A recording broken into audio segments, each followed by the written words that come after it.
Ya, Assalamualaikum warahmatullahi wabarakatuh dan selamat sejahtera. Ya, kita teruskan pembelajaran kita pada kali ini dengan tajuk seterusnya bab 5 5.1 gerak balas dalam tumbuhan jenis gerak balas.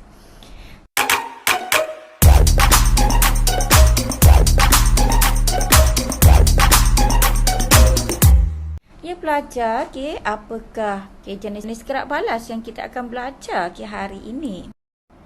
Pelajar, jika anda lihat kepada gambar raja yang cikgu tunjukkan sekarang ini. Okey, kita lihat pelajar gerak balas dalam tumbuhan. Apa ya? Okey, yang dibuat oleh petani ini.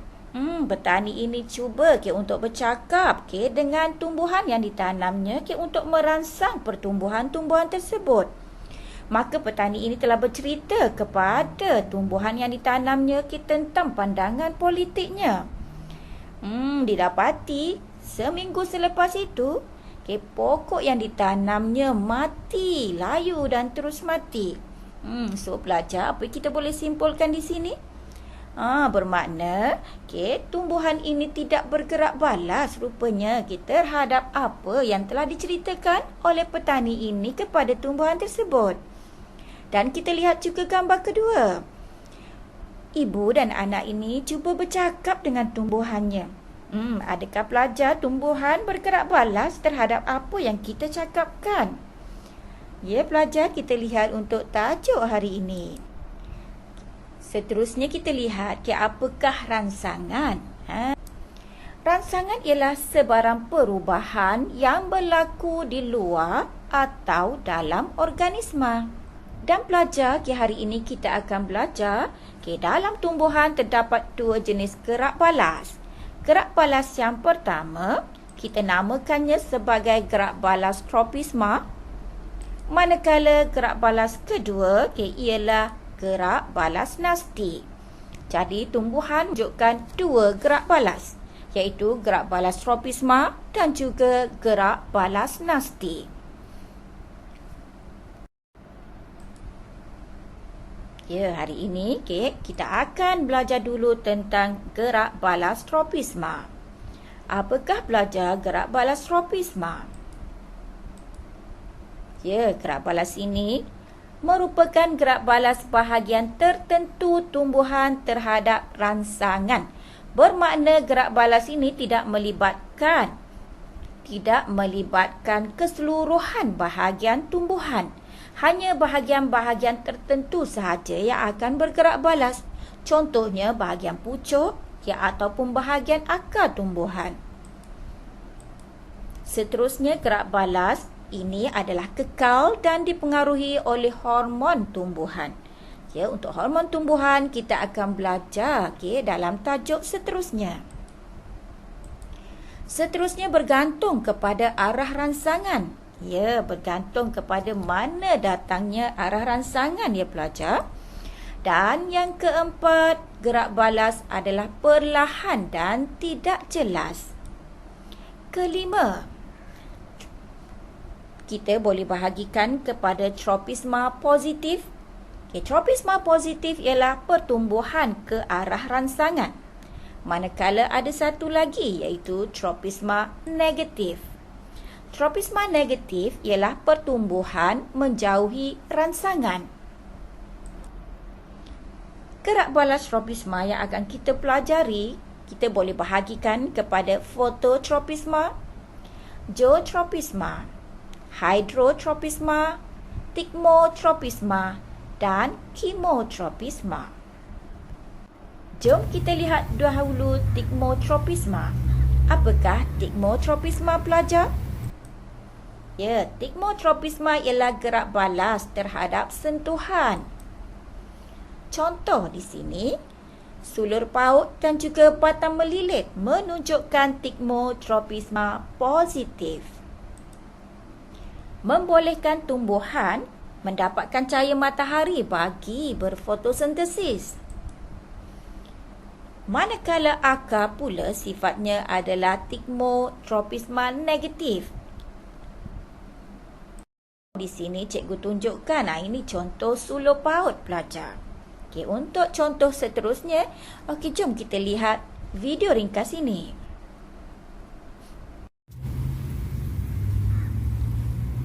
Batang melilit. Batang melilit membolehkan tumbuhan bergerak balas bagi mendapatkan cahaya matahari.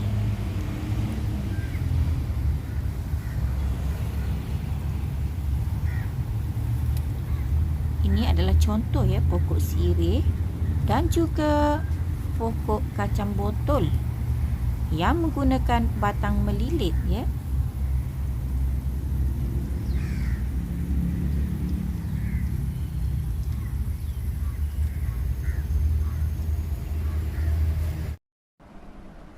seterusnya pelajar kita ada Geotropisma. Apa pula Geotropisma? Seperti mana anda telah pelajari di tingkatan 3, Geotropisma ialah gerak balas tumbuhan terhadap graviti. Akar tumbuhan menunjukkan Geotropisma positif, iaitu tumbuh mengikut arah graviti, bagi membolehkan akar tumbuh jauh ke dalam tanah, mencengkam dan menstabilkan kedudukan tumbuhan. Jadi jika anda lihat gambar raja ini, walaupun setelah pasu diterbalikkan, akar tetap tumbuh ke bawah ke arah daya tarikan graviti. Pucuk tumbuhan pula menunjukkan Geotropisma negatif. Untuk apa pelajar? Bagi membolehkan pucuk tumbuh tegak ke atas bagi mendapatkan cahaya matahari. Untuk membantu tumbuhan ini menjalankan fotosintesis. Seterusnya pelajar, kita ada Fototropisma. Fototropisma ialah gerak balas tumbuhan terhadap cahaya. Pucuk tumbuh menunjukkan Fototropisma positif, iaitu tumbuh mengikut arah cahaya, bagi membolehkan pucuk atau daun menyerap cahaya matahari untuk berfotosintesis. Akar pula menunjukkan Fototropisma negatif. Akar sentiasa menjauhi cahaya matahari.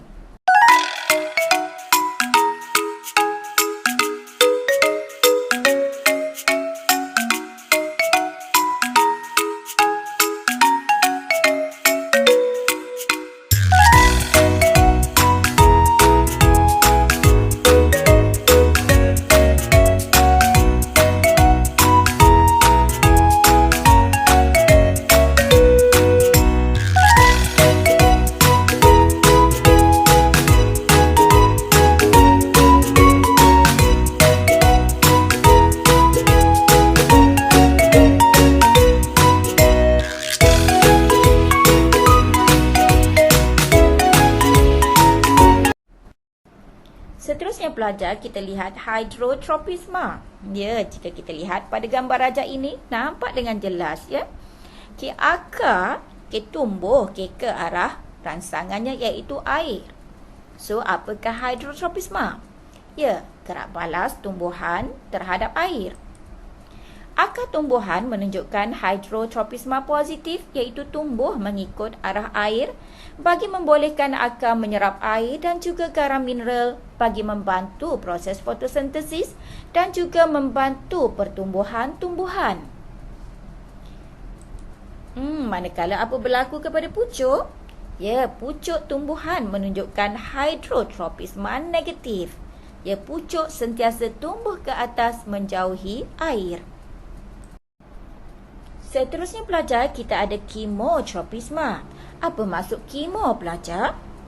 Kemo ialah bahan kimia.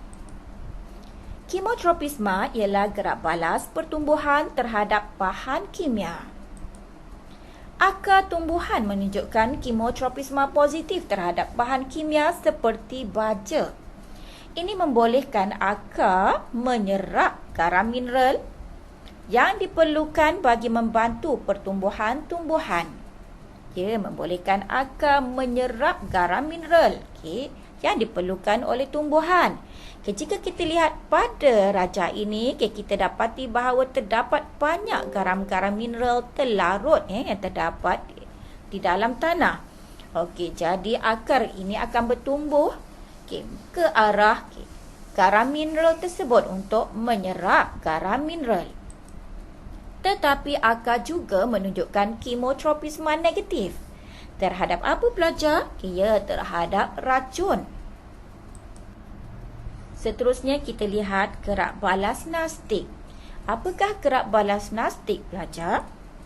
Ya, gerak balas nastik ialah gerak balas terhadap rangsangan seperti sentuhan tetapi tidak bergantung kepada arah rangsangan.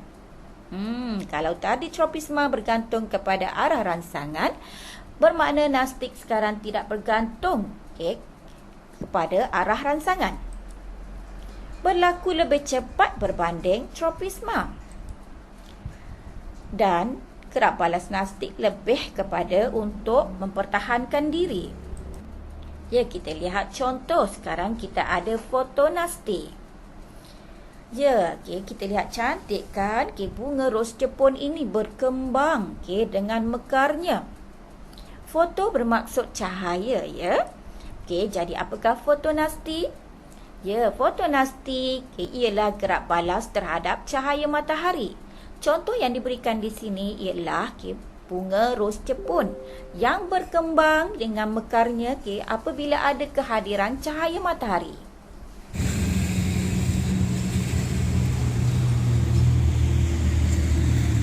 Ini adalah bunga ros Jepun dalam keadaan kekurangan cahaya matahari. Ini pula bunga ros Jepun yang menerima cahaya matahari yang sedang menghadap ke arah cahaya matahari. Kita nampak berkembang mekar. Seterusnya kita ada simonastik. Simonastik gerak balas terhadap rangsangan angin, sentuhan atau titisan air hujan. Dan ini boleh ditunjukkan dengan gerak balas yang ditunjukkan oleh pokok semalu ataupun Mimosa pudica. Ini adalah contoh pokok semalu ataupun Mimosa pudica. Kita lihat macam mana kita cuba sentuh pokok daun semalu ini. Nampak tak? Daun semalu ini akan tertutup. Tak kiralah jika anda sentuh daripada bahagian atas ataupun kita sentuh daripada bahagian bawah. Sama juga rangsangannya ataupun sama juga gerak balasnya ialah daun semalu akan tertutup. Kita juga ada niktinasti. Ya, apa pula niktinasti? Niktinasti adalah gerak balas ritma serkandian, tumbuhan terhadap keadaan gelap. Contoh pokok petai belalang, daunnya menguncup pada waktu malam dan terbuka pada waktu siang. Apa pula ritma sirkandian? Pelajar, ritma sirkandian ialah ritma dalaman hidupan yang sentiasa berjalan mengikut kitaran 24 jam. Jadi, pokok petai belalang ini pada waktu siang, dalam keadaan kehadiran cahaya matahari, maka daunnya akan terbuka. Tetapi apabila keadaan persekitaran gelap, iaitu pada waktu malam, daunnya akan tertutup. Ini adalah contoh pokok petai belalang. Ini adalah awal pagi pokok petai belalang ini kita lihat daunnya sudah mula terbuka pada awal pagi, tetapi ada beberapa daun lagi yang masih lagi belum terbuka sepenuhnya kerana belum menerima cahaya matahari yang banyak.